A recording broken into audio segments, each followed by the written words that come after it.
talking about food for thought. You know, there's all these expressions out there about, stay safe. My answer is stay safe, but get stronger and get healthier, because we're in it for the long run. And one of the foundations to health is food. I know we spent a lot of time talking about this. Most of us are struggling with their diets and their lifestyle. It's time to bring it up a notch or two today, and we're going to share some good thoughts. I hope we have some good conversations, good discussion today. And so Zoya and her team has put together a very elegant talk. I'm really excited about it. Let's move forward about this, and please ask any questions. I have lots of questions, and so we'll see what we can come up with today. Next slide, please. Okay, perfect. So, hi everyone. I hope everyone is doing well this Friday. Just to provide a brief overview of what we're going to be talking about today, we will do a progress check just to check in and see how you're doing. I have prepared a little segment on nutrition labels, so if you could go into your pantry and find something with a nutrition label on it and have it handy, we can go through that together. We will talk a little bit more about plant-based eating. I know that we've spoken about it quite a bit, but we'll try to keep it a little bit more engaging and leave opportunities to ask questions if you have any from the previous webinars. We will be going as well over hybrid diets, so if you're not ready to jump into the plant-based diet quite yet, how you can transition a little bit. There's a segment on smoothies, shakes, and how to kind of combine all of your healthy food together. We will be going over processed foods a little bit and how to stay away from those, and then some quick healthy meal options at the end that are a bit more budget friendly. Okay, so the first thing we want to do is just check in with everyone. I don't know if everyone is on right now, but feel free as well to send us an email with a SMART goal form that you might have filled out. We would all be happy to go over that with you together. But yeah, some of the things to just keep in mind is what is your health goal for this month? What has been going well, what didn't go as well, and what do you want to improve on, and what new thing do you want to kind of add to your routine in the next 30 days going forward. Okay, another question to ask is just kind of getting a sense of what are the foods that are your guilty pleasures or snacks that you tried to cut out of your diet, but you're having a hard time with. It's really important to be working on an action plan, especially when we think about those SMART goals. So just kind of make a note of some of the things that you're struggling with, and we at the clinic would be happy to help you with alternatives and resources. Okay, so another thing when we think about SMART goals is kind of narrowing them down and making them more specific. So a lot of times people will come into the clinic and say that they want to lose weight or they want to eat healthy. But just some follow-up questions to that are, how much weight do you want to lose, and what's the time frame you're giving yourself? How often do you want to exercise, and what foods are you currently eating, and which ones do you want to remove from your diet? So kind of being a little bit more specific with your goals. So this is the template we always use. I was hoping to go through this with patients, but in your own time, feel free to kind of just go through the steps on your own and write down a goal that you might have for yourself, how you're going to be making it more specific, measurable, attainable, and also making it relevant. Right now, a lot of things are piling up, especially with uncertain times, so it's okay to be going at your own pace and setting smaller goals over time. All right, so I'll tell you my specific, just backtrack on that slide there. So specifically, I measured my body composition a number of months ago, and I said to myself, specifically, I want to lose some weight, exercise more. So what I said I want to do, my specific goal was I'm going to be on a healthy keto diet with lots of fish, and so we start that at the beginning of the month. And first of all, Stuart, what do you think I weigh today? Can I go 168? Okay. How about lower? All right. 166. Go lower. Are you serious?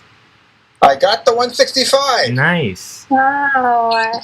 Today, stark naked, I was 164.7 pounds today. And so that last, I've been working at that 20 pounds for God knows how many lifetimes, and my wife thinks I'm too skinny. Thank you very much, Carrie, but if I can maintain this goal, and one of the things that allowed me to do that is the support and working with everybody and letting people know that this is what I want to do and I need the resources of everybody. So we have our weight loss group that's working hard on this. And this all started for me back in about January, where the British Medical Journal had an article on high-fat keto diets. And I thought this was something that shouldn't be done. But when you start to explore, like anything in nutrition, there's pluses and minuses. So for this particular diet, it got me over the hump. I was stuck. And one of the things is I crave food. I still crave food, but I crave less when I avoid carbohydrates. And so that's when you think it was measurable. I was weighing myself every day on a regular basis. My wife says, "Why are you doing this?" Is that because I have to and I want to. And I don't get mad if it's up or down. I just deal with that. Attainable goals. I didn't actually set a timetable. It wasn't too. I just wanted to enjoy the process, enjoy learning and trying new foods. And one of the things is that went shopping with a bunch of people. Once Chad on the line here. We're going shopping again tomorrow. We explored a whole new foods. Carrie was kind enough to try all sorts of soya products, and she has these special sauces. We have a funny pizza oven now with very little crust, and it's relevant because right now, more than anything, is that we live in an era where what kills you is getting older, having diabetes, high blood pressure, congestive heart failure, and high blood pressure. So to me is that I made a point is that if I get COVID, I'm going to be in best fighting shape possible, and I want to be at my ideal body weight. So I'm working hard at it. Am I perfect? No, but I'm doing better. And it's interesting, you can set a deadline. I really didn't set a deadline. I just wanted to progressively enjoy this process. So the things that I had to give up is basically bread at nighttime. Now, have I had bread at nighttime? Yeah, very little. And do I like this diet? No. It's a healthier diet. It's a less less cravings. And how long will I keep it going? Well, I promised for the month, and I'm going to continue that month. Is this 3 weeks now, Stuart? I think. Yeah, I think you started on the 15th, wasn't it? I think so. I can't count that high anymore. But so to me is do something and just don't and just go through the process. I'm tired of people saying, "Well, I can't lose weight. I can't do this." Yes, you can. You can try. You can get better, and you can improve. Are you going to be successful? I don't know. Will I stay at this weight? I don't know. Am I going to work at it? You betcha. And if I can do it, you can do it. And I don't know about most people. I think I work pretty hard. And I'm sure you work hard too as well. But I'm finding the time to look after things. So I just did. I just texted, can we play some tennis tonight? He said, I think it's too wet outside to play. So if all goes well, I'll do the stairs today, and hopefully we'll play tomorrow. Last week, I thank Mike again, is that there was a mini triathlon, the only one of the season, and we want to make sure that 24th out of 25, I think. So almost last. Got passed by everybody. My time in this mini triathlon, I think, was 59 minutes and 20 seconds. My personal best 2 years ago was 55. I'm getting slower and older, but that's okay. I did it. And, at least I finished. And so get out there and do something. Get off your butts, everybody, and get into your kitchens. Learn to cook. If you don't know how to cook, find a way of cooking. So am I going to preach? Absolutely. Are you going to do it? I hope so. Because if not, I can give you a truckload of pills, procedures. But to me, I want to take as few medications as possible. I want good essential medications, and I want good health. And good health takes hard work. What do you think? So you're my psychiatrist. Did I pass the test, or am I just crazy? Yes, I think it's also really important what you said about that you didn't set a deadline for yourself, and you just went as you could, and progress isn't always linear. Sometimes it's going back and forth, so it's just important to stay in that mindset and be positive, because I think a lot of people get discouraged when they're not seeing the results that they want to, but it's really good to persevere. So this is a 2-year project so far, and now to stay this way is going to be tougher. But you know what? Have some fun doing it. So let's do it together. Yeah, exactly. Okay, so any other thoughts, anybody? No. Go ahead. Okay, so we're going to be moving on to the anatomy of nutrition labels. I think this is really important as we're not making as many frequent trips to the grocery store, so it's a lot of back and forth, and you're trying to use what you have in your pantry at home. So just a quick activity, if anyone is live on the call, if you could grab a common food item from your fridge, your pantry, anything with a nutrition label on it. Perfect. So Dr. Cooney, I think, has peanut butter with him. I got almond. It's almond butter.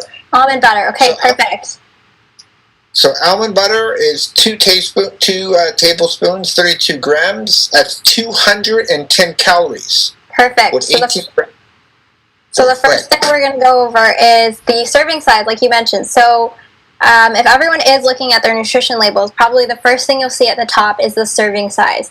So sometimes it's easy to just see the calories on the box and think that that's the calories for the entire product. But it's actually for the serving size. So that's really important to note. For example, what was the calories on yours, Dr. Kernew?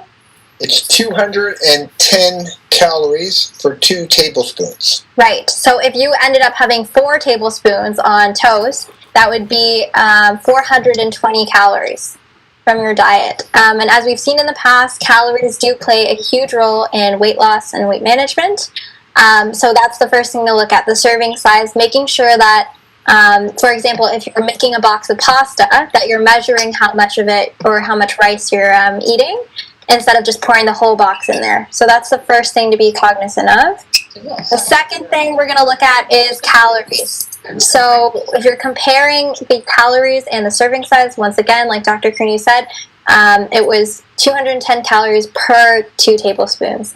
So just make sure you note that as well. Another example of this is bread. So slices of bread, a lot of times people don't really tend to check the calories on their loaves of bread, but it can easily go up to 60 to 100 calories per slice. And if you're making a sandwich, that's probably 2 slices of bread right there. So that's something to consider.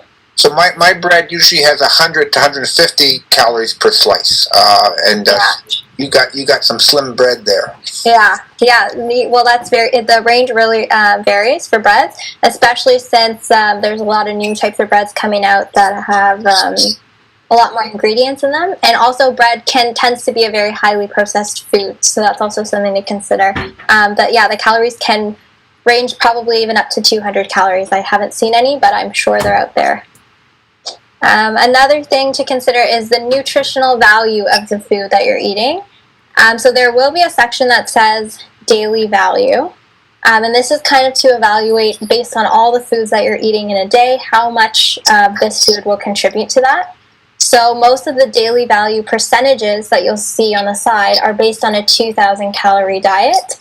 But as we've also seen, switching from 2,000 calories to around 1,500 calories has shown to be optimal for weight loss for a lot of people that live more of a sedentary lifestyle.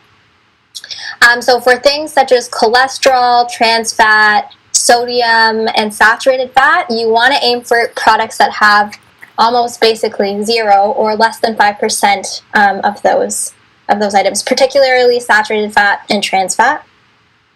And aim for a higher percentage in things like vitamin A, iron, any of the vitamins and minerals. You want to have higher percentages of those opposed to things like fats and sugars.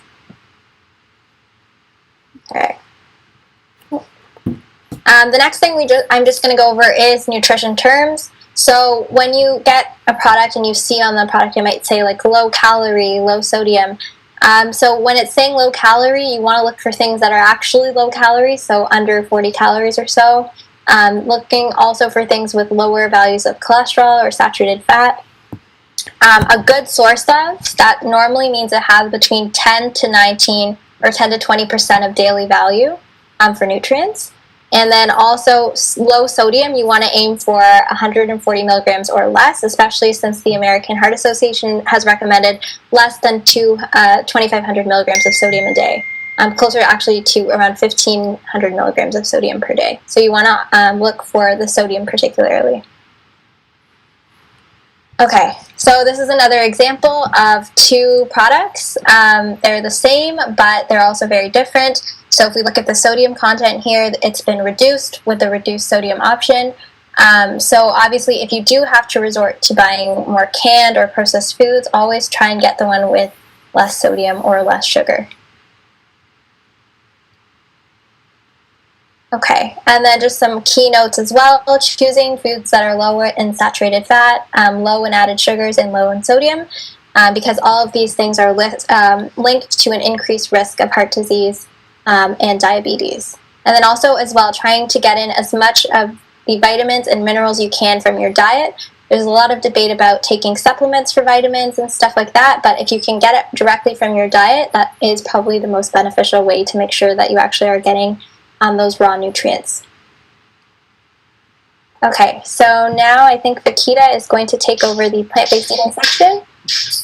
Hi everyone, I'm Vakita, and I'm going to be talking a little bit about plant-based eating 101 and debunking some popular myths about the plant-based diet. And I know you guys went through this before, so I'm just going to kind of keep it a little bit brief as well. Yeah, so I just wanted to show you guys a really cool way of supplying herbs, plants, and vegetables and doing it just at the comfort of your home, especially since we don't really want to be going to the grocery store that often. And a great way to do that is to make your own garden. So if you have a small space in your backyard, you can start your own local garden with fresh produce. And this is a really sustainable way to eat as well. So we're going to start with defining really what a plant-based diet entails. So it's a diet rich in fruits, vegetables, whole grains, and legumes with little or no consumption of meat. And the word plant-based has really evolved through time. Some people consider it to be a vegan diet, so no animal products including dairy, while others consider it to be a semi-vegetarian diet, so varying the amount of animal-based foods with small amounts of meat in your diet as well. And then also it can just be a vegetarian diet as well, or a pescatarian diet where you don't also eat fish. And this is a slide that kind of details the dangers with eating processed meats, as well as how they can really affect your risk of cancer, which is shown on the right. So on the left, we can see it has a really systemic effect on most organs in your body, especially with the brain. We can see that it increases your risk of stroke. It also increases your risk of mortality. It doubles the risk of lung disease, and it doubles the risk of heart disease, cancer, and diabetes. And we can see at the below that, it also increases specifically colorectal cancer risk, bladder cancer risk, and prostate cancer risk. And we can see on the right that specific foods increase your risk of cancer. So processed meats have been given a Group 1 classification. So that includes things like salami, sausages and hot dogs, bacon, that has been proven to cause cancer. And red meats have been given a Group 2A classification. So things like pork, beef, and lamb has shown to most likely cause cancer. And these are some results from a systematic review that kind of detailed the health risks associated with meat consumption. So it looked at a variety of studies, and it found some really interesting statistics. So when you increase your consumption of red meat, you also increase your risk of mortality by 14%. They found that there was no increase in risk of coronary heart disease, but there was a 17% increase in risk for colorectal cancer and a 48% increase in type 2 diabetes over a 4-year period, which is a lot, and it was really concerning.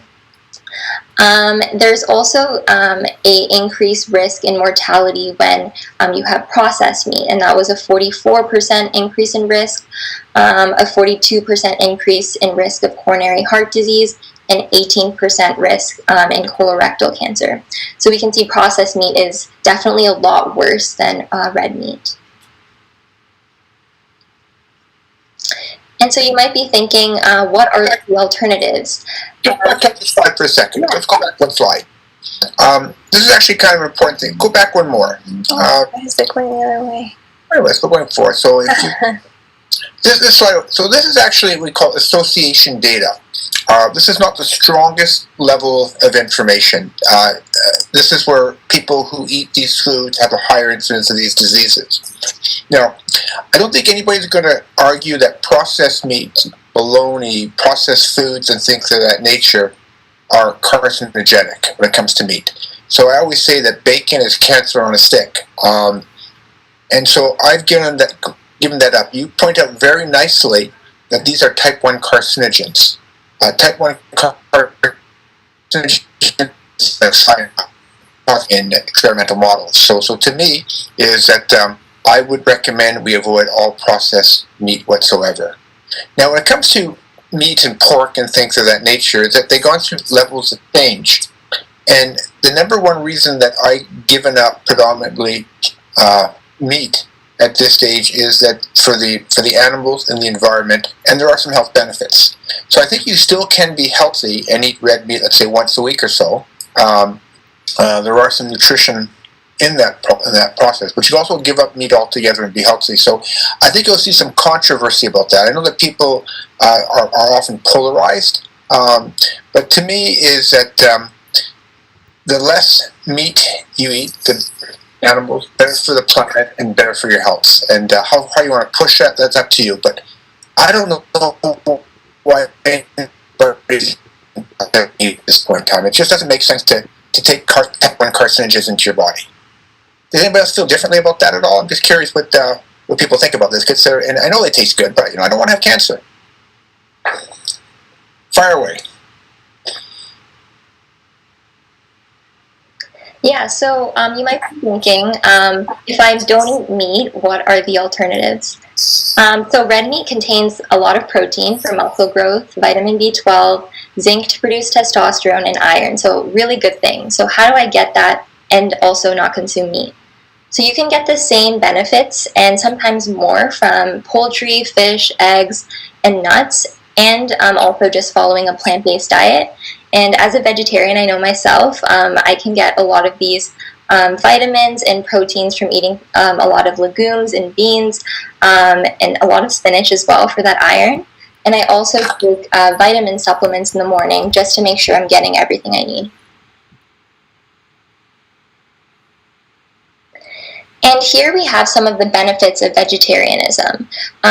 Just contrasting with kind of the harms of eating meat, we have reduced risk of death due to coronary heart disease, so 29% lower for vegetarians, as well as a reduced risk of cancer, so 18% lower. And we also, just being kind of relevant to COVID right now, there's also improvements to your immune system if you follow a plant-based diet. So plants have essential nutrients that you can't get from other foods. Vitamins and minerals, phytochemicals, and antioxidants in plants keep your cells healthy and your body in balance so that your immune system can function at its best. You can also maintain a really healthy weight when you eat plant-based because you're avoiding foods that are high in fat and cholesterol, and you can reduce your risk of obesity. And while eating a plant-based diet, you also simultaneously increase your fiber consumption, which lowers your cancer risk, lowers cholesterol, stabilizes blood sugar, and improves bowel movements, which are all good things. It also reduces your risk of stroke, heart disease, diabetes, and also some mental health illnesses. And as we can see on the left, we really want to make a clear distinction between what a healthy versus unhealthy plant-based diet looks like. So just avoiding meat in general isn't going to do you very good. You want to make sure that you're not eating things like mac and cheese all day or cookies just because they don't contain meat. Those things are really highly processed and there are additives and added sugars to them. So you want to make sure your plant-based diet contains whole food ingredients, things that are full of vitamins and minerals, which make them way more nutritious. And we can see on the right that these are just some examples of foods that you can eat. So making sure that you have a really balanced plate for lunch and dinner. So fruits like apples, bananas, figs, vegetables, having a lot of tubers, which is high in starch. So like sweet potatoes, carrots, beets. So you really feel full at the end of your meal as well. Legumes like kidney beans, chickpeas, lentils, as well as whole grains. So avoiding things like white bread and rather going to multigrain bread or whole wheat or quinoa, barley, oats. I think there's also things like chickpea pasta, which I've tried, which is actually really good, that you can also look into. And how do I transition to a plant-based diet? So these are some tips that I found that were really helpful. So first, you want to start slow. So add around 1,000 calories of legumes, whole grains, and starchy vegetables to your everyday routine to ensure that you stay full and don't resort to eating meats. As well, don't sweat the small stuff. You really want to go at your own pace, which is what I was mentioning before. So if you start off, one day I'm not going to eat meat, the next week, 2 days I'm not going to eat meat, and kind of increase it in that way, it'll really help your self-confidence as well. As well, research foods and recipes that are rich in iron, protein, and B12, so you ensure that the foods that you do make are really healthy. And look up plant-based recipes online if you don't know what to cook as well. And this is an example of a site where you can find a lot of really yummy, a really yummy array of vegetarian and vegan recipes. It's called Forks Over Knives.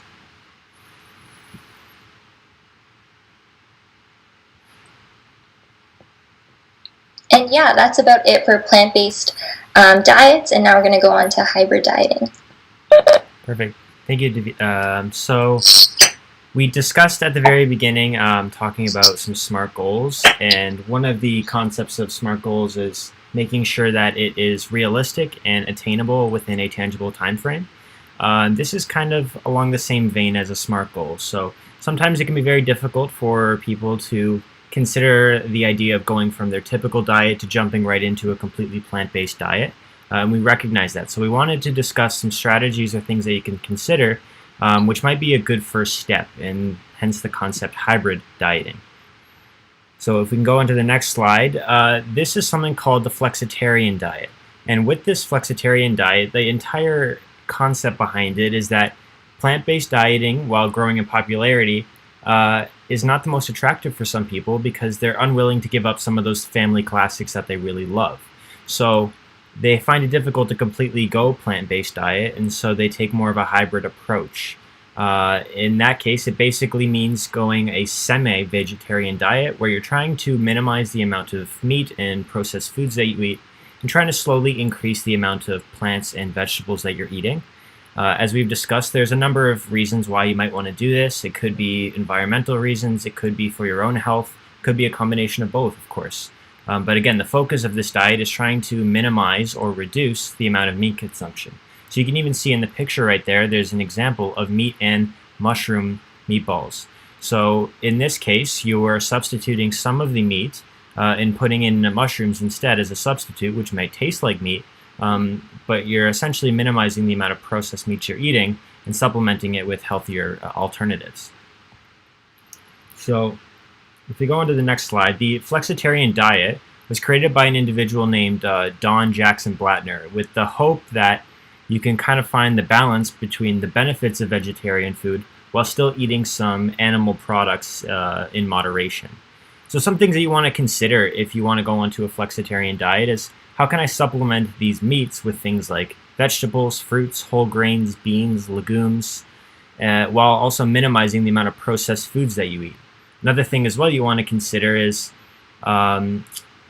not to have too much an increase in sugar when you're eating. So if you wanted to go more of a plant-based diet and you felt that you wanted to make yourself feel fuller by eating more bread, that's not the best idea because that can increase your blood glucose levels, the sugars. So you want to find this happy medium where you are doing the flexitarian diet, but you're doing it in a good way. Another thing that flexitarian dieters will consider is, well, how can I still get this meat taste that I love so much, but with plants? And I introduced that a little bit in the last slide with the meat and mushroom meatballs, and I'll give you a few ideas as well in some slides to come. So this approach is really popular, and that's simply because you can start at your own pace and slowly increase it to a level where you want to be at. So Zoe, if we can go to the next slide really quickly. So as I mentioned, it's really popular because you can really take it at your own speed. So here we have an example of what a beginner to an advanced individual to someone who's maybe mastered the flexitarian diet for themselves. So a beginner might think, okay, I'm going to have 21 meals in the week. Let's try and do 5 to 6 this week where I'm not eating any meat with my meals, and the rest I'll try to minimize it as much as I can. And then once you get more comfortable and you get a habit of that, then you think, okay, so that goal worked for me. Let me increase it a little bit to maybe 10 to 15 meals per week. And eventually, you might reach up to the point where you're close to the 21 meals a week where you are not eating any meat in your diet whatsoever. Now, there's a number of different ways that you can kind of work around this. For example, one strategy you might think is, okay, making sure that my portions are appropriate. So when you are doing the meat, the days that you're eating the meat, ensuring that 25% of your plate is for your meat, 25% is for your whole grains, and about 50% is for your fruits and vegetables. This can include things like kale, lettuce, arugula, spinach, all these things that are going to help you get your fibers. Another thing as well is maybe reinventing some old recipes that you have.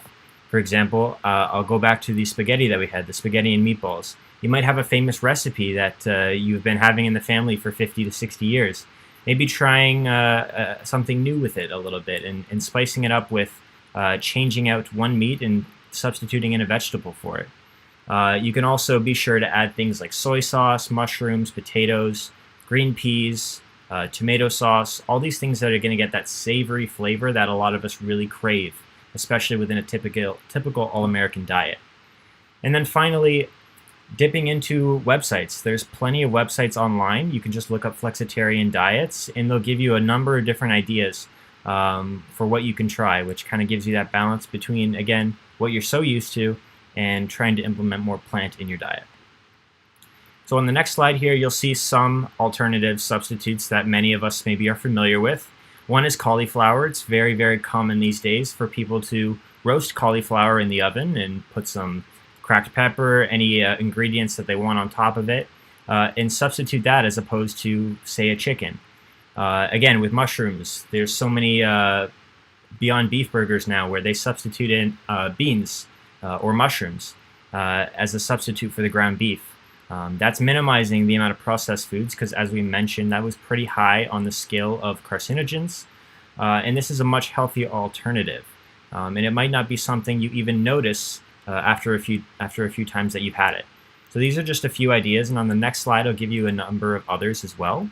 So some things you can also use as substitutes would be bell peppers, making sure that you're getting Brussels sprouts, which are surprisingly filling, squash, sweet potatoes, quinoa, which is a great grain, mixing it in with nuts, as well as avocados, which are a fantastic and healthy fat. And then when you are eating your meats, ensuring that the meat is free range and it's kept in a natural environment, it's organic, and also considering, is this grass-fed?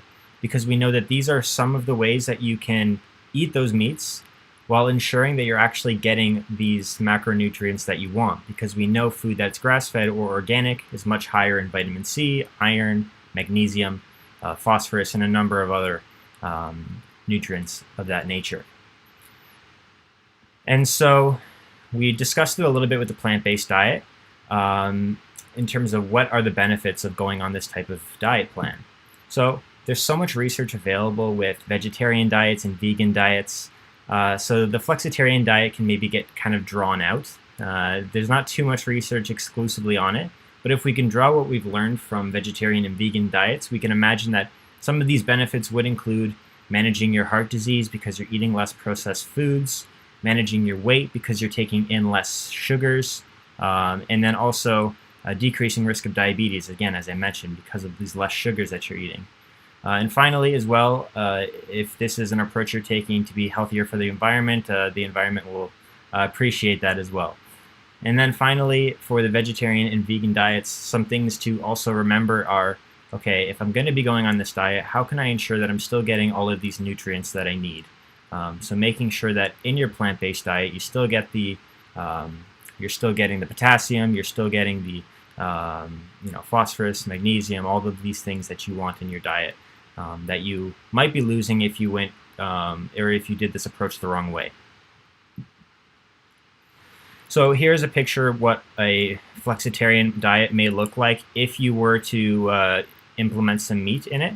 As I mentioned, 25% here is for the meat or poultry. You can see right here we have fish, grilled salmon, then 25% for your whole grains, 50% for vegetables and fruits, and then of course, to wash it all down, the best drinks, as we all know, are water or tea or coffee, as long as we are minimizing the amount of milk and sugar that we use in those.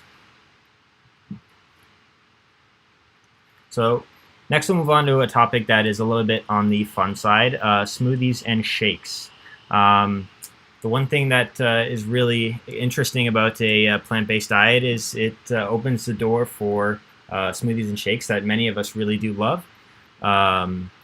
So smoothies have a wide variety of benefits, advantages, but it's also important to look at the hard evidence and not get wound up on any trends that we see. It's good to be critical of what we are putting in our bodies, and the same goes for smoothies as well. So we're going to assess some of the pros and cons that go with having smoothies. So first, a little bit about smoothies. There are two basic components that go with a smoothie or shake. That is your base as well as your liquid. Some common ingredients that you'll often find in smoothies are fruits. They could be of a wide variety: strawberries, bananas, mangoes, blueberries, raspberries, you name it. Many people will also throw in some nuts and seeds to give it a little bit more nutrients, whether it be chia seeds, putting in some peanut butter, putting in almonds. Others may also put herbs or spices in there, ginger, cinnamon, turmeric. They also may put vegetables as well. So some people put avocados. I know some people will put spinach. Those are also great and also fantastic for getting a good amount of fiber in your diet. Nutritional and herbal supplements as well. Liquids, it can be coffee, it can be water, it can be milk, it can be juices. If you are using juices as well, make sure that you are minimizing the amount of sweetener that are in these juices. Oftentimes the fruits itself can be quite sweet enough, and so you might not need that extra little bit of juice or orange juice to sweeten it up. And so just making sure that you are going through the nutritional label, which we discussed earlier, and making sure that the sugars, if you are going to use it, are as low as they can be. So if we can go on to the next slide, we'll talk a little bit about some of the advantages of smoothies and shakes. So the first advantage, of course, is that it boosts the amount of fruit and vegetables that you'll be having in a day. So according to the new Canadian Food Guide, instead of having set proportion recommendations for age groups and food groups in general, the new Canadian Food Guide has been modified to showcase the importance of a well-balanced, overall healthy diet. So you can see that in the Canadian Food Guide, it's recommended to get a plate of about half your plate being fruits and vegetables. So if someone would prefer to drink smoothies and shakes, this is a great way to get those vitamins and a great way to get those fibers and those antioxidants. So with this boost of fruit and vegetables in your diet, some of the benefits will be reducing inflammation, improving your digestion, lowering your risk of chronic diseases, and also drinking, as opposed to constantly chewing, can also make you feel a little bit lighter as well. So some people have reported feeling a little bit more energetic off of a smoothie rather than being weighed down by a heavier meal. Now, fiber is also important for our bodies as it aids in digestion. It can prevent constipation, and it really just flushes us, as I mentioned, to make us feel lighter and make us feel cleaned out.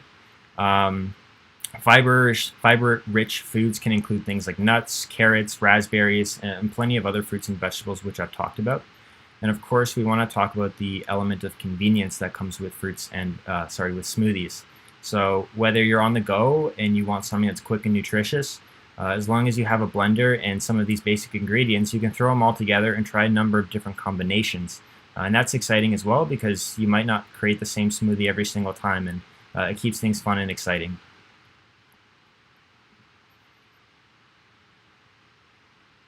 Now, quickly moving on to some disadvantages as well.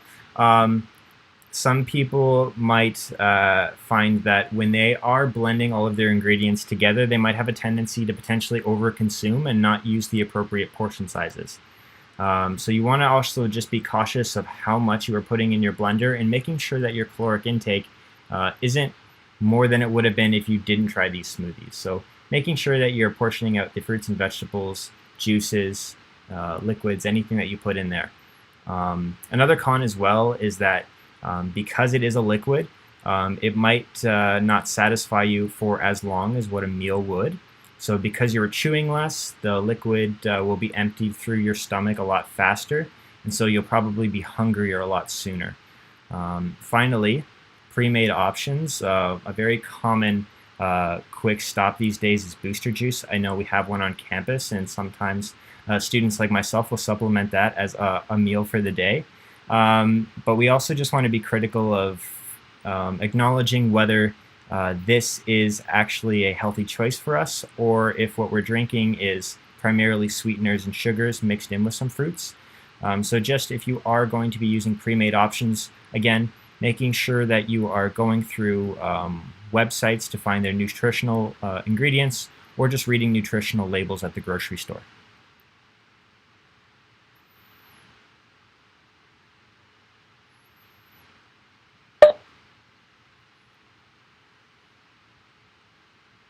Okay, perfect. Thank you so much, Stuart, for going over smoothies. Next, we're just going to be going a little bit more in depth on processed foods. I know that it was spoken about a little bit during the plant-based section, but this is just a little bit more background for your knowledge. So there was a lot of talk about processed food, and one of the things to be specifically mindful about is ultra-processed foods. And these will entail processed foods that are altered from its natural state.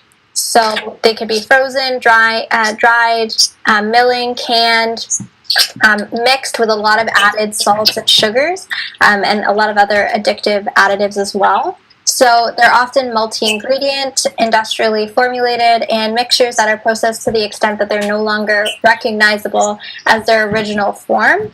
And a lot of the times with plant-based products, because there is that kind of idea that you can mimic the taste of meats and other things in plant-based foods, a lot of the times some brands of plant-based foods will be ultra-processed. So that's something to keep in mind as well.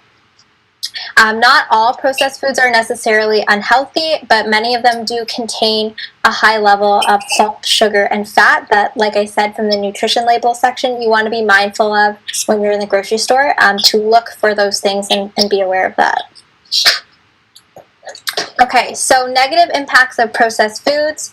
So you might be sacrificing a lot of the times the nutrients and the vitamins and minerals. A lot of times as well, people are concerned about frozen foods. I just want to point out as well, frozen foods can be really nutritious and helpful, especially in the smoothie component that we just went through, using frozen berries and frozen vegetables. They're often flash frozen, so the nutrients are still preserved inside of them, so that's a good option. But some of the things I'm talking about when I say like frozen foods are, for example, like frozen whole meals. A lot of the times, like, I'm not sure what they're called, but there's like the Michelinas versions of different comfort foods that are frozen, and those tend to be super highly processed. A high consumption of these foods that I'm talking about can increase the risk of cardiovascular diseases and also promote obesity. They also alter the satiety process of the body. A lot of them play vital roles in triggering the onset and progression of cardiometabolic diseases, and some of the packaging and materials that are gone in while the foods are processed can also really negatively impact your health. Like was mentioned as well, with processed meats, we're actually overeating a lot of meat in general.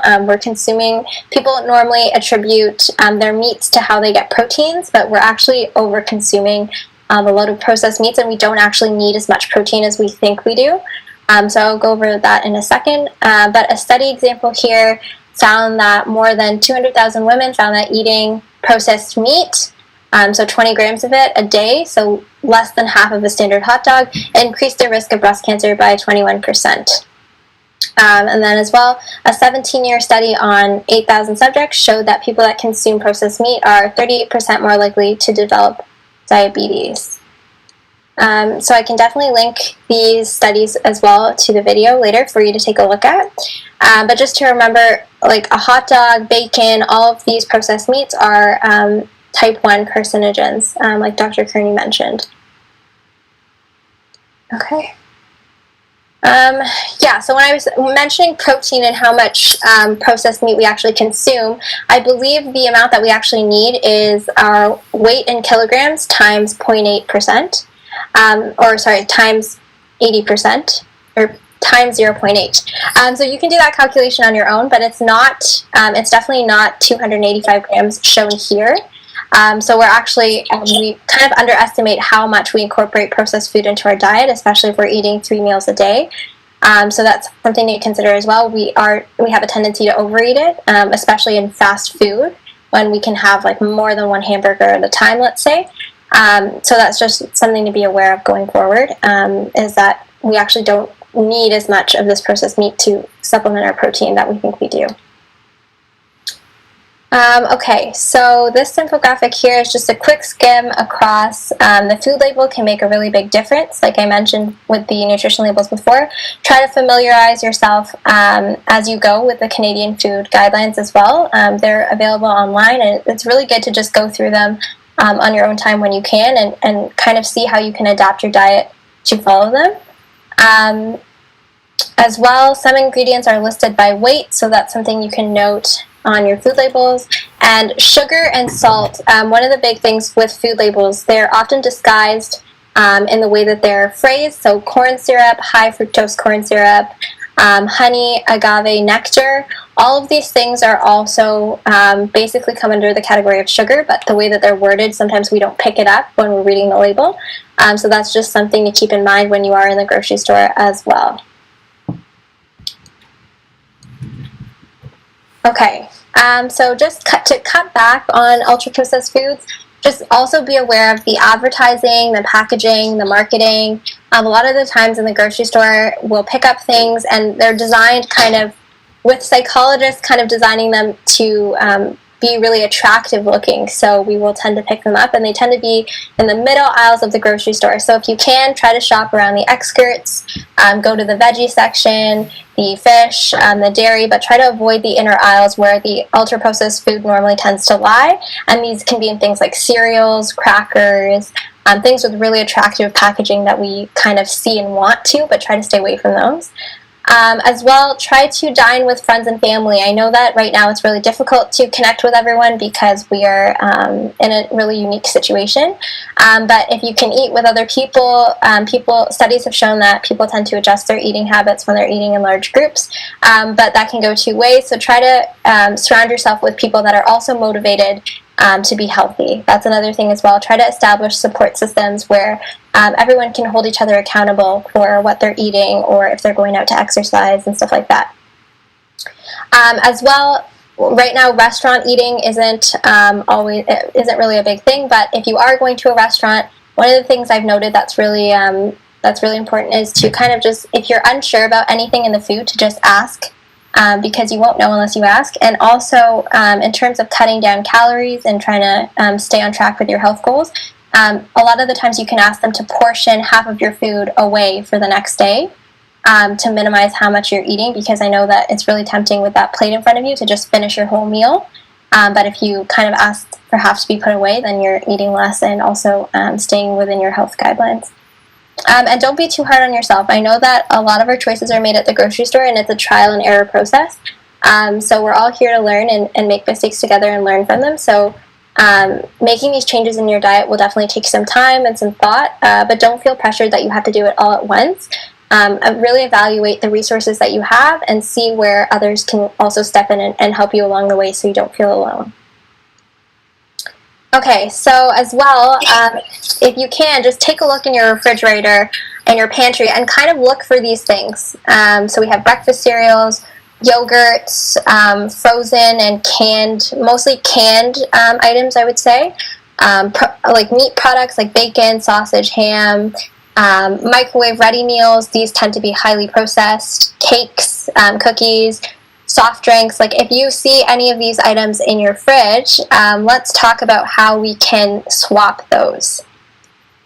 So, for example, breakfast cereals, a lot of the times, like in the breakfast aisles, you'll see a bunch of different cereals that have a lot of sugar in them and are highly processed. So one of the ways we can switch over is to things like oatmeal. Overnight oats are a really great source of fiber, and also you can add things to them to make them more protein friendly. And they can be prepared in advance, and I have a recipe for that I will show later on in the slideshow. That's really helpful. Things like sour cream, like essentially any really fatty dairy products, if you can switch to maybe limiting the amount of, but still having things like Greek yogurt. It has a really good source of protein and is more, I would say, healthy compared to things like sour cream. Bacon, deli, red meats, like has mentioned before, trying to switch over to things like fish, tofu, and plant-based proteins if you can. Cookies, pastries. I know a lot of times it's hard to give up things when you have a sweet tooth, but if you can switch to having more fresh fruit options around you, a few pieces of dark chocolate, nuts and seeds. In the last webinar, we also went over kind of guilt-free desserts, so if you want to take a look at that as well, there's more in detail recipes, and these recipes can all be found in 30 Days to a Healthier You as well if you have a copy of that.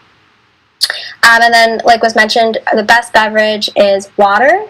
So switching from pops and concentrated juices to things like waters and herbal teas.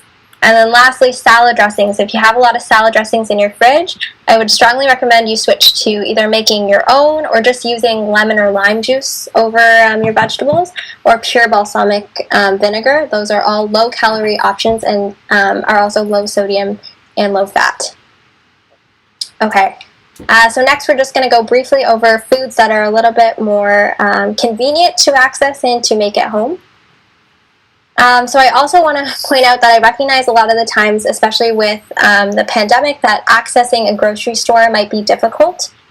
So if you only have things like a convenience store or a variety store close by, there's still ways to get healthy options from those stores. So I would encourage you to look for unsalted versions of things like nuts and seeds. Try to stock up as much as you can on fruits and vegetables, and also like hummus and Greek yogurt are normally in convenience stores as well, so those are easy to pick up, and you can dip your vegetables and fruits in those as well.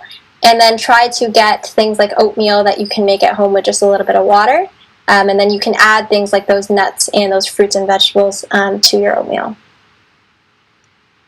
Okay, another really great recipe, I've spoken about this before, but I actually did get a chance to try it myself, and it turned out pretty good. So making your own hummus at home, the ingredients list isn't that extensive, and you can definitely swap it out for what you have at home in your own pantry. It just kind of starts with cooked chickpeas, so if you can grab a can of those, or whichever way you can get any type of kind of lentil-based protein is really helpful. Adding lemon juice, some garlic, a little bit of water, it's all you really need, and you just blend that together, and it actually turns out pretty good. And so hummus has a lot of dietary fiber, a lot of protein, and it tends to be on the lower calorie side, so this is a really great option for snacking at home, especially if you're working from home and you have a tendency to go to the snack cupboard. This is a better option. As well, like I mentioned with those overnight oats, you can use plant-based beverages instead of whole milk.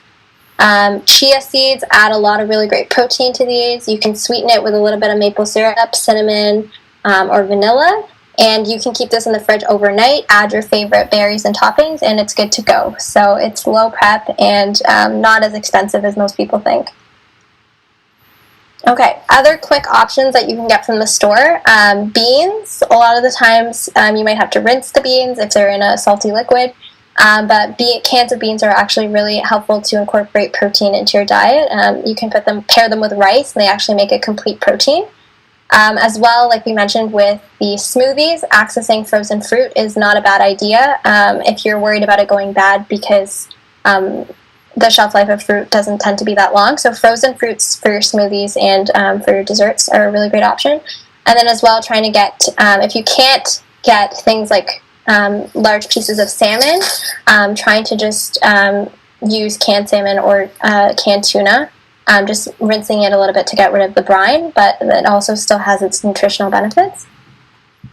And then since our plates are supposed to be filled with 50% of vegetables, getting in greens is really important. If you can start a garden at home, it's really beneficial because you're saving money and it's also sustainable. But of course, with winter coming up, that might be challenging.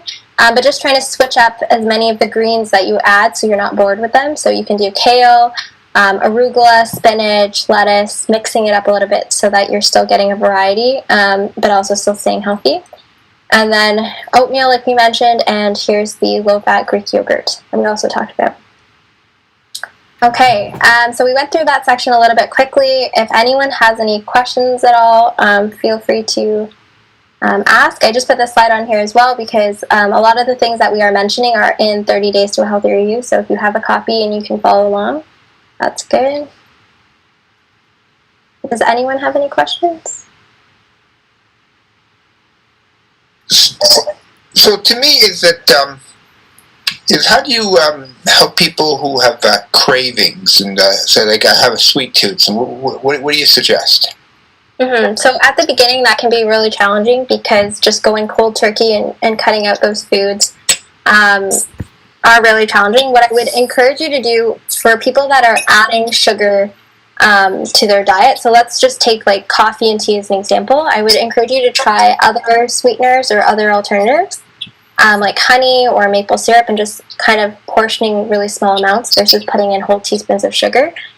For dessert options, a lot of the times fruits are a really great way to preserve the sweetness that you're craving but also limit the calories. So if you do like frozen berries, frozen fruits, a little bit of dark chocolate, I think in 30 Days to a Healthier You, we made a frozen yogurt bark. So we just kind of froze some yogurt and put some berries and seeds in there. And so you still get the texture from those things, but you're using whole ingredients. Another thing I would really encourage people to do is to try out new recipes at home.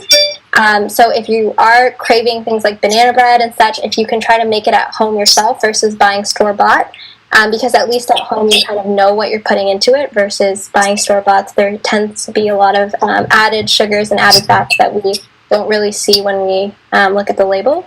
So that's what I would say as a starter. Also try going on the websites that we recommended, like Forks Over Knives. They have a lot of really great recipes that are budget friendly and that also are low calorie. So if you can check out things like Forks Over Knives for recipe ideas, I think that would be a really good starting point if you're trying to look for healthier dessert options. Thank you. There's so many diets out there to try, and I like this thing, 30 Days to Healthier You. So try different diets. So this month I'm trying the keto diet. Next month I'm going to probably come back to plant-based eating. There's another diet called the DASH diet, dietary approach to stopping hypertension. And there's also the Mediterranean diet, and I like this mixture diet that Stuart Buck's out, I think, that niche as well. So, Stuart, what's the best juice to have? No juice, but exactly. Yeah, that's good. No. So liquid calories are, you don't feel full, as you point out. So with again, there's good research saying if you start off every meal with 2 glasses of water. That's 6 glasses of water a day, that's 3 meals a day, is that you will lose about 5 pounds at the end of the month. So you feel fuller. So I like the concept about smoothies and things that nature. I think this idea about, you don't feel as full about that. So you have to watch that. And today I saw someone who's a diabetic and drinks 2 liters of Coke a day. I don't know about you, though. That's one of the worst things you can do. And so, is that, yes, you can switch over to diet pop if you want to, but you're better off getting to water over time. And, so liquid calories are liquid calories. So you have to be cautious about that. One thing I learned is that if you think about your diet, you said half the plate has to be vegetables. That's what we should be eating. So if you're a meat and potato person, you want to lose weight, you're not going to lose weight. If you're allergic to vegetables, well, you're allergic to life, or good life. And so, yeah, a lot of these things are learned behaviors. So you can do better if you want to. Yes, at times vegetables can be expensive, but there's different seasons. You get what's available, what's around, and frozen is good. Now, if you're going to have liquid, one is liquid soup. Chad has his favorite. We're going to do some cooking with Chad and Zoe and other people in the next little while. Is that I really enjoy going shopping and cooking, or actually watching eat his cooking is even better. But it really is important to make these steps and to work at this. There's so many ways of getting better, and one thing that Chad taught me is that I have bags and bags of spinach, and I put spinach just about anything. So Harvey's just finished their 2 for $6 burgers. So my treats were 2 veggie burgers, and what I would do is I would get a burger, a veggie burger. I know it's not the healthiest choice, but with my treat, make sure it was a whole wheat bun, and then I put as many vegetables and hot peppers. There's no ketchup, there's no relish, there's no mayonnaise. There's a little bit of mustard, and then I would just take a bowl of vegetables, and that was it. And I felt pretty good about it. So I want to thank you all for thinking about this, and so I'm going to ask Zoya, what are some of the things in your diet that you've changed that you feel it's been helpful to you? I think adding a lot of vegetables to my diet has been a little challenging, especially since we're not on campus anymore. I'm really more conscious of what I'm eating. So some of the things that I have been swapping, actually one of the things I've been more mindful is how much sodium I have in my diet. A lot of the times I would just kind of blindly add salt to things, especially if you're cooking your pasta in salt, if you're adding salt to your meats as well. Like, it's an abundance of salt, so I've been a little bit more mindful about how much I'm using there. Also, I am a tea drinker, but I normally do the milk and sugar tea, so I have been trying out a couple more herbal teas, and I found they've been pretty helpful. I love green tea, so that's something that I'm trying to incorporate more of in my diet versus having like coffee with cream and sugar.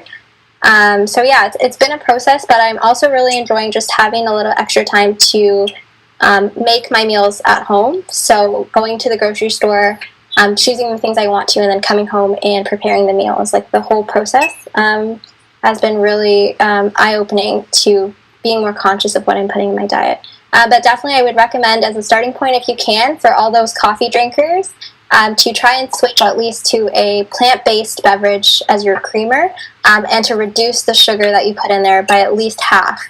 As like your weekly challenge, and then try to see if you can eventually get to adding no sugar, black coffee, or just black tea, and see if that is something that you can achieve. Nice. I noticed that Stuart. I love that herb garden that you showed us, or that herbs that you grew at home. What's some of your favorite suggestions that you made some healthy changes you want to pass on? Okay, yeah. For me, I've never been much of a snacker. I usually just go for my 3 meals a day, and I'm pretty okay in between. I don't get too many cravings. But now that I'm home, I found that I'm eating a lot healthier just because I'm eating home-cooked meals. When I'm at university, sometimes at least maybe 2 or 3 times a week, I'm running late for class, or I'm getting home late and I'm grabbing something quickly on the way home. Even things that I think might be healthy, but probably aren't, because the people that are making them obviously aren't as cautious about how much sodium or things like of that nature that are going into my food. Whereas my mother and I are obviously a lot more careful with that, and now that we can control all of these things. So I think for me, my diet and the things that I eat haven't changed a whole lot over the years, but I think my mother and I have always just been really cautious of what we put in our diet. And another thing as well is my mother always impresses me with the amount of vegetables and healthy food she eats all the time. So she has a salad probably once a meal, 7 times a week, which has always really impressed me as well. So for me, I think if I'm going to eat something that is processed food, then at least if I can balance it out with a nice salad with a lot of fresh vegetables and things like that, then that's kind of a nice alternative or workaround. So if I'm going to be doing something that's not the best for me, supplementing it with something that is good for me. Great. I see Heather across the Atlantic is over there, and I know Heather is studying medicine over there, and she's also a vegetarian. Ask Heather. I know she always brings into the clinic some really interesting vegetarian or food there. So Heather, do you have any thoughts on some really healthy things that you find that's quick and easy and things you want to share? I'm not sure she hears us from there right now. And we'll try to get to Heather. I see. There's Heather. Are you there, Heather? Not sure there. Okay, so I noticed that we'll get back to Heather a little bit later. There's Chad there. Chad always has something to say about food, and Chad is able to transform individuals to really healthy. So, Chad, tell me about some of the things that you'd like to share. Sorry, it took me a bit to unmute to hear. No, actually, this was a very good presentation by Zoya and also Stu. So, no, everything that was explained was really good in this presentation of everything you can do. Do you want to share some favorites of yourselves? Tell me about your favorite smoothie or some of the foods that how do you make how do you make yourself so skinny and still satisfied? Well, I don't think I'm so skinny, but yeah, my smoothies every morning and stuff, and I'd like to be able to do a presentation in the next few weeks or whatever, and I'll just show you my diet throughout a week. So if I may have an opportunity to just share with everybody what I will do throughout the week with breakfast, lunch, and dinner. Mine is more leaning on whole food, plant-based, and I will cheat once in a while with a little bit of cheese or things like that. But my belief system, and everybody has their own belief system, so that's what's important, is whatever makes you feel healthy in that. But mine is a little bit, it's bang on to tonight's presentation. Zoya did an amazing presentation here on all the different proteins and different nutrients getting from different foods. So it was very good. Does anybody else have any thoughts or questions? Anything? Any comments or anything on YouTube or any thought? Anybody? We had someone asking, what are the best plant-based proteins? Do you want to take that one, Zoya? Sure. So in terms of plant-based proteins, one of the things I would caution you against is the Beyond Meat trend in grocery stores, because a lot of those times those tend to be highly processed. We can actually get a lot of protein from things like collard greens. Soy products tend to as well have a lot of protein if you can find better versions of tofu, although it is highly processed. Nuts and seeds, also a really great option. They tend to be a lot more calorically dense, so trying not to go overboard with how much you're consuming of those. But those do have quite a bit of protein as well. And then also I would just say beans, lentils, and chickpeas. All good sources of fiber and protein, so you're getting a little bit of both. And they tend to be relatively less expensive, so you can incorporate a lot more of them into every one of your meals. Well, that was just wonderful. I'm not sure if any other comments.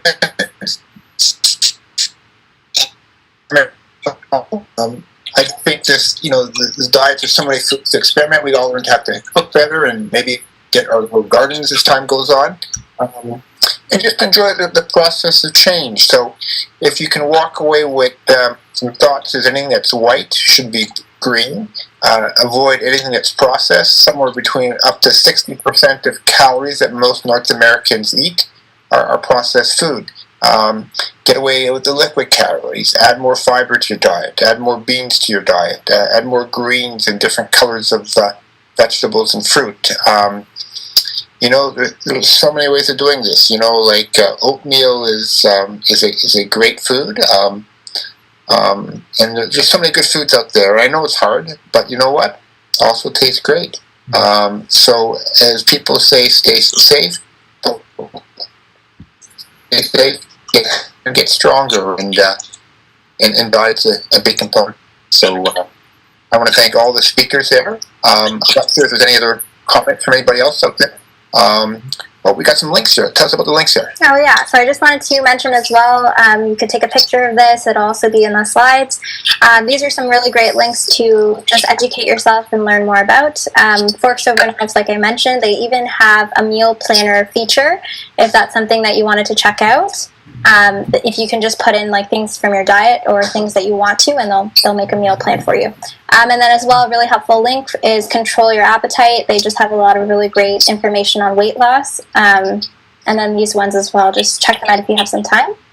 And that's it. We also, in our previous presentations, linked a couple of apps. So MyFitnessPal is really helpful if you're trying to see how many calories you're eating per day, or just kind of learn more about exercise and diet and how they go together. So that's another app that you might want to check out. But otherwise, we just wanted to say thank you.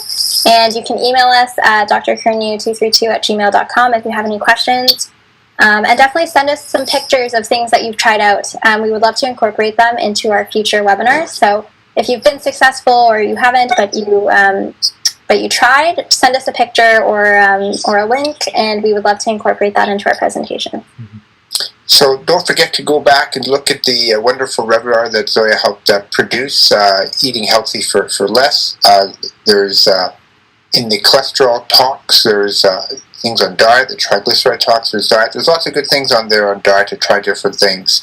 And if you want some help, just email us at drkernew@232gmail.com, and we'll get in touch with you and say, this is what I need. If you want some recipes in certain areas, if you want some great smoothie ideas, or if you want just to say, listen, I'm stuck. What will we do next? Let's get unstuck. So let's move forward. And I just want to thank everybody again.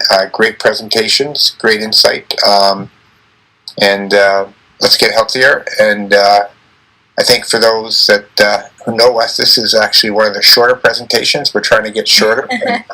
I thank the team for doing that. I'm going to work really hard to maintain weight. So remember, it's losing weight is basically calorie restrictions, and keeping off the weight is more exercise components. So you can do both.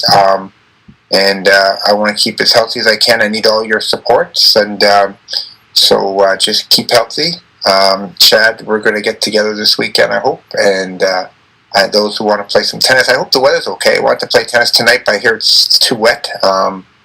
But I'll take a look and see what it looks before I leave. I got a little bit more work to do, like always. And everybody just have a great week, and we look forward to seeing you soon. Please enjoy the videos and share with your friends and neighbors. Thank you, everybody. Stuart, get the last word. Okay. Thank you. I don't think I can add anything that hasn't already been said. Again, everyone who's joined us today, I'd just like to thank you again for joining us, and hopefully you learned a thing or two. The nice thing about dieting is there's so many different things you can try, which is kind of an exciting thing. So we talked about a number of different things, and the reason for that is because one thing will work for you, but not everything will. So try different things and see what does work for you. We also mentioned, please message us. We want to help you through this. So just sending us a message at drkernew232@gmail.com. We'll be able to get in touch with you, and we can work out a plan. As Doctor said, we get stuck all the time when it comes to dieting. So the key there is, how do we get unstuck? And sometimes it takes a village to do that. So you don't have to do it on your own. So I think that's a nice wrap up and a nice way to drive home our message today. And just the final word as well, is we've now transitioned to try to do 2 videos a week. So we post shorter videos now on Wednesdays. So every week it's something new. So be sure to check out our page very often for a new video. Take care now. Thanks, everybody. Bye, everyone. Bye. Goodbye. And we're good. Well done.